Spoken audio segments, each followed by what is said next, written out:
dándolo. El comienzo de esta charla es para agradecer a UTELPA la oportunidad que brinda a la Fundación Chadilebu, de la que soy miembro, de entrar en contacto con el sector docente a través de un tema que es de muchísima actualidad, que es el agua.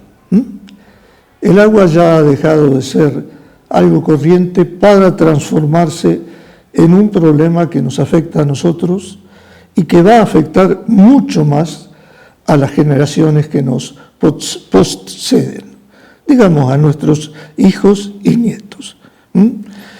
El agua, en una primera observación, aparece como, les decía, la cuna de la vida, que la expresión es trillada, pero es efectiva, porque todos los estudios biológicos, estamos hablando de ciencia, no de religión, todos los estudios coinciden en que algunos cientos de millones de años atrás, del agua surgió la vida.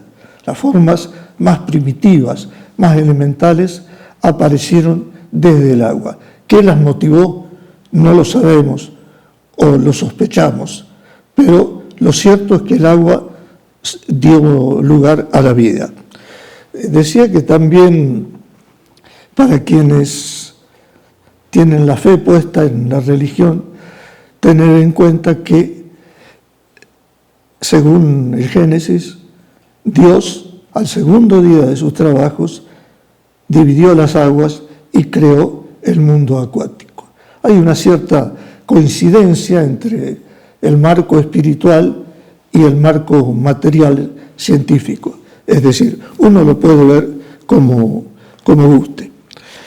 En los últimos años hemos pasado a advertir una condición del agua que antes se daba por ignorancia o por muy poca importancia, que es el papel del agua en la formación física del planeta. Es decir, el papel del agua en el paisaje que nos rodea.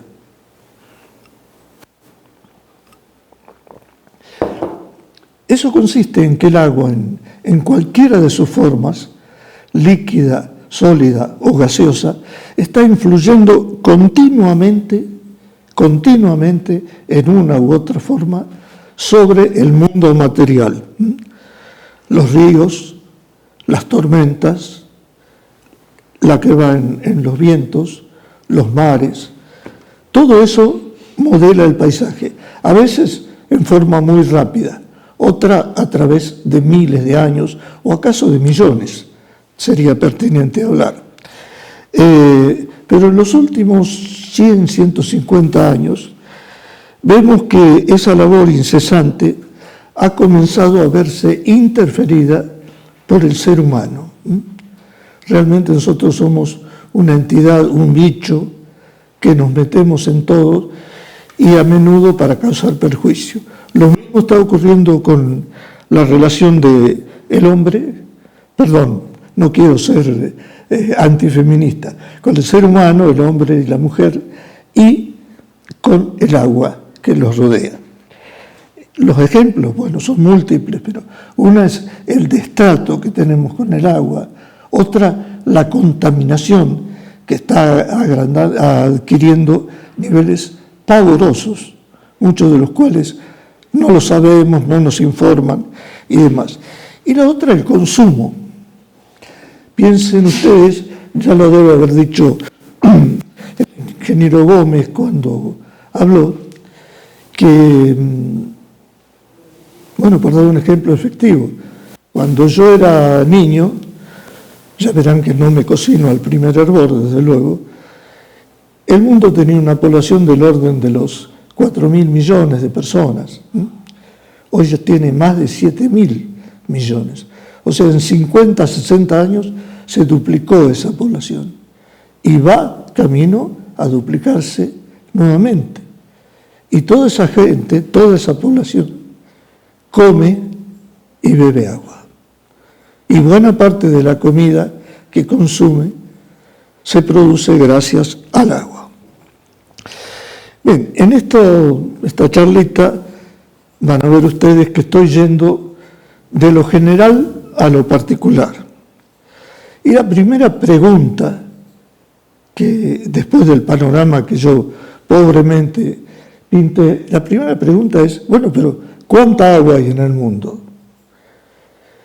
Fíjense ustedes que el 98% del agua que hay en el mundo corresponde a los océanos. O sea que el agua que llamamos dulce, que en realidad no lo es, sino que es apta para consumo, también tiene sales, es apenas el 2% del mundo. Y ese 2% es mucho también, pero tenemos que cuidarlo y no lo estamos cuidando. También creo que conviene destacar un aspecto relacionado entre los múltiples elementos que hice hasta ahora. El agua ha sido la cuna no solo de la vida, sino también de las civilizaciones. Las civilizaciones más antiguas, y estoy hablando de caldeos, acadios, sumerios, chinos y egipcios, sin que eso signifique un orden, porque todas se remiten a los 5.000 años antes del presente, o un poquito más, un poquito menos. Pero todas esas civilizaciones que sentaron de algún modo la cultura actual nuestra, que tuvieron una escritura, tuvieron una arquitectura, tuvieron sociedades, nos guste o no, todas esas civilizaciones surgieron junto a ríos. El Nilo, el Éufrates, el Tigris, el río Amarillo en China, también el río Azul. Es decir, como ustedes pueden advertir, hubo un entronque entre el ser humano, es como si retornara a su fuente de vida y surgiera en formas más evolucionadas junto a esos ríos.